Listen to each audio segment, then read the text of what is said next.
todo caso policial va tejiendo a su alrededor personajes principales y personajes secundarios que van actuando de distintas maneras en el expediente judicial y también en la calle. Son dos caminos que van paralelos pero que en algún momento se juntan. Vamos a ir viendo, en este caso tan complejo como el cuádruple crimen, quiénes son los principales personajes de este caso policial y judicial. Bien, tenemos que entender que los protagonistas principales son Osvaldo Martínez, el novio de Bárbara y el principal acusado, imputado, ¿no?, en una primera instancia en el caso, y Javier Quiroga, el albañil, ¿no?, que finalmente fue sentenciado a cadena perpetua. ¿Cómo lo imputan, digamos, a Osvaldo Martínez, al novio de Bárbara? Bueno, la imputación, él estuvo 200 días preso, digamos, ¿no? O sea, fue casi de inmediato de que ocurrieran los hechos, ¿no? Allí, en noviembre de 2011, a Martínez se lo detiene y enseguida el que aparece en escena es Marcelo Tagliaferro, el testigo estrella. El testigo estrella. ¿Qué dice Tagliaferro? Se presenta él voluntariamente. Recordemos que Tagliaferro fue el que lleva a Marisol Pereira, ¿no?, la cuarta víctima del cuádruple crimen, hasta el PH, el barrio de La Loma. Tagliaferro dice que en un principio no lo reconoce porque el lugar estaba oscuro por las copas de los árboles. Sin embargo, 48 horas después, cuando se presenta casualmente Fernando Burlando, el abogado, en la causa, junto a Burlando, se presenta en sede judicial y dice: el que vi por el espejo retrovisor es Osvaldo Martínez. Por lo cual esa declaración es muy importante para el fiscal Garganta para imputar a Martínez, pero no fue el único elemento, ¿no? No, un Osvaldo Martínez que estaba detenido muy rápidamente después de ocurrida la masacre. Esto fue durante la noche del sábado. Ya al mediodía del domingo teníamos detenido al karateca Martínez, porque el fiscal empezó desde esas primeras horas de la investigación, las más importantes, a construir una figura de celopatía muy pronunciada. Posesiva, ese es el término técnico, de Martínez. ¿Por qué? Porque había visto en su teléfono un mensaje de texto en el cual Martínez le reprochaba a su pareja que había salido nuevamente: saliste otra vez, no voy a recibir mensajes tuyos, me voy a acostar. Me dejaste solo. Me dejaste solo, palabras más, palabras menos. Ese fue el mensaje de texto que permitió detener a Martínez en las primeras horas luego de la masacre, de la matanza, y ahí ya los medios de comunicación empezaron a armar una historia sobre la cual era muy difícil retrotraerse. Pero había un elemento clave que era el cotejo de ADN, que como sabemos tarda un tiempo, ¿no? Una vez que se hace la extracción de sangre, tarda un tiempo en revelarse el resultado final del ADN, que a comienzos de enero del 2012, este elemento que da negativo, o sea, el ADN de Martínez, hace caer esa hipótesis inicial en donde él era el principal sospechoso y casi, por los medios dicho, ¿no?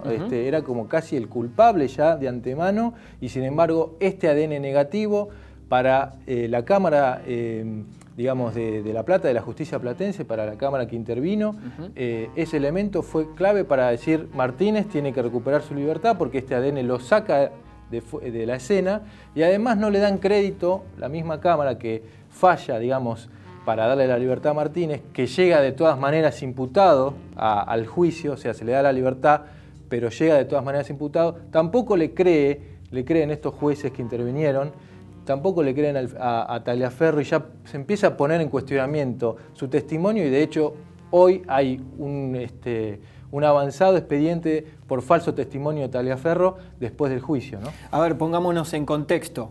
Estamos a 4 de enero de 2012, a 2 meses de ocurridos los hechos. Los medios de comunicación durante todos los días, casi en cadena nacional, habían estado armando esa figura casi literaria del karateca asesino, del karateca que había matado con las artes marciales y con algún arma cortopunzante a las 4 víctimas femeninas, a las 4 mujeres. En ese caso, con esta liberación, con el ADN que salía de la escena del crimen, estaba otra vez en cero la investigación. ¿Y qué pasa cuando una investigación que tiene tanto a su alrededor, fuera de los despachos, con los medios de comunicación construyendo un relato, se queda otra vez en punto cero, en punto de partida? Bueno, ahí hay como una ansiedad que es no solamente de los medios de comunicación, sino también de la opinión pública, y una necesidad de respuestas inmediatas de la justicia, de salir a buscar, digámoslo así en criollo, un nuevo culpable, ¿no es cierto? Exactamente, y eso aparece a partir de algo muy raro, digamos, algo muy extraño en este expediente, que es la aparición de un testigo, en este caso una mujer, Catalina Céspedes, que dice ver, digamos, que dice ver a pocos días después de cometida la masacre, a una persona hablando y diciendo en un supermercado, en la puerta de un supermercado, diciendo: me zarpé, maté a una nena. Esa persona, Catalina Céspedes, sigue escuchando porque le llama la atención ese testimonio. Llega un hombre, después se comunica esta persona, Catalina Céspedes, con Daniel Galle, el padre de una de las víctimas del cuádruple crimen.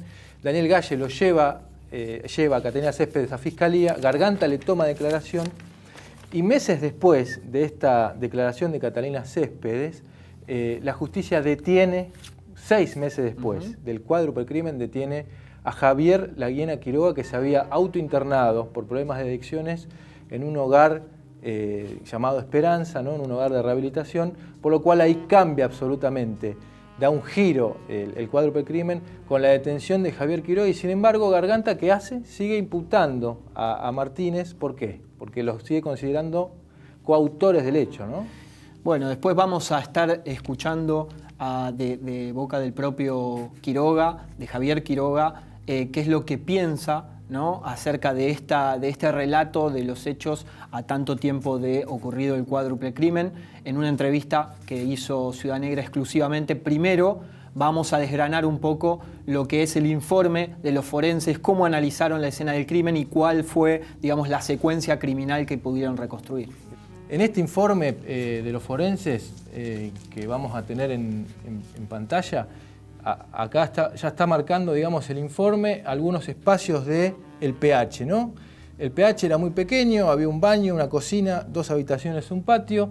Cerca de la medianoche, o sea, Quiroga ya había llegado horas antes al pH.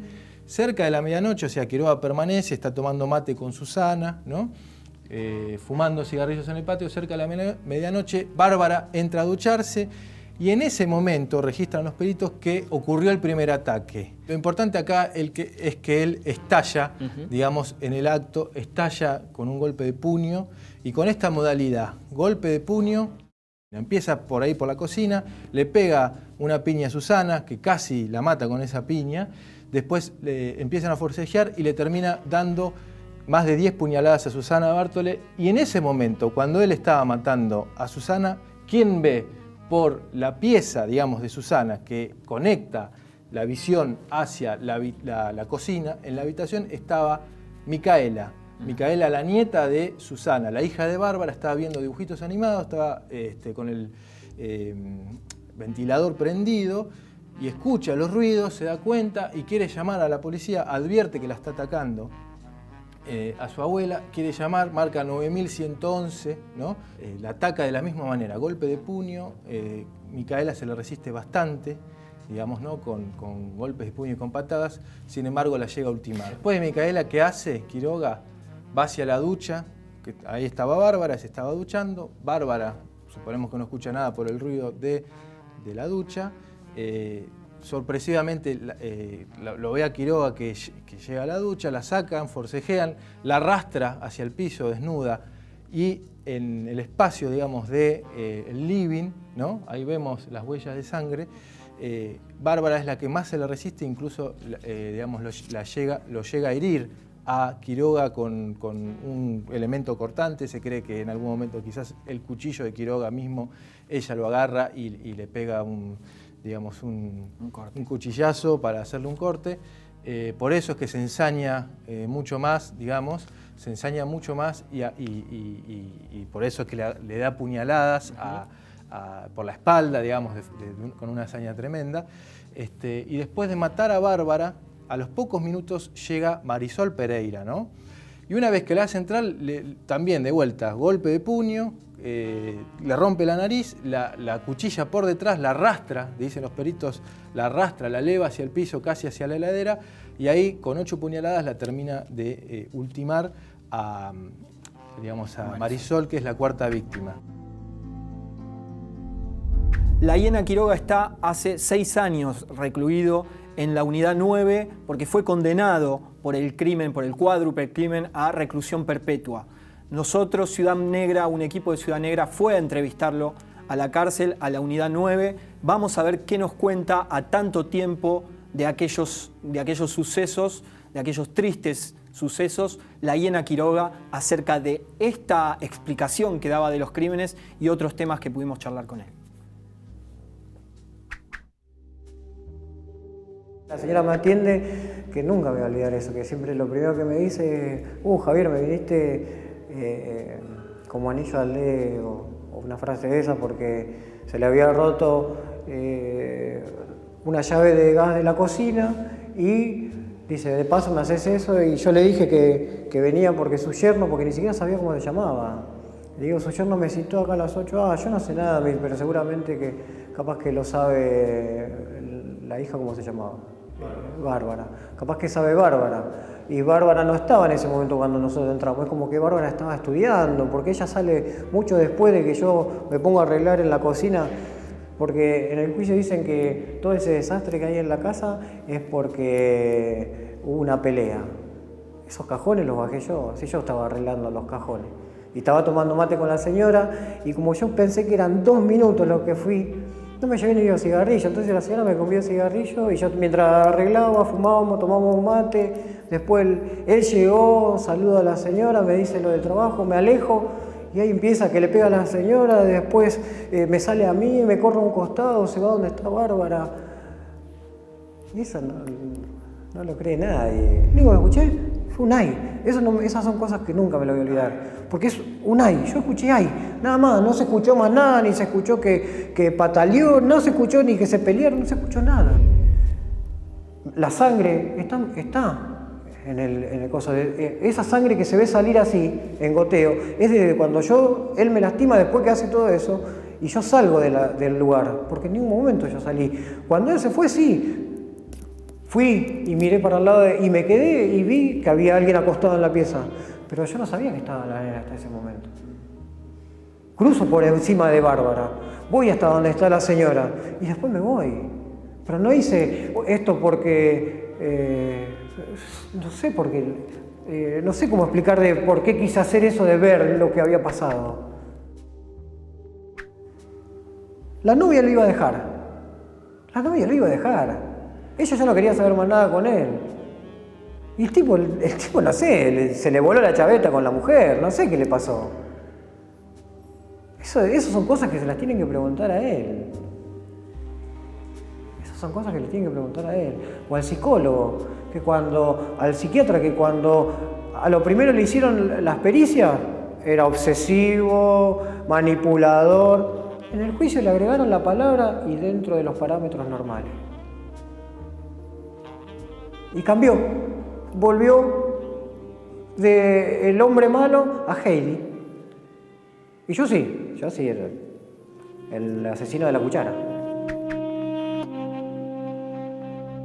Porque yo soy albañil. Yo no sé de ADN. Tuve 6 meses hasta que me detuvieron. No me hubiera ido. Me hubiera quedado a esperar que me agarren por algo como eso. Me hubiera ido. Tan boludo no soy.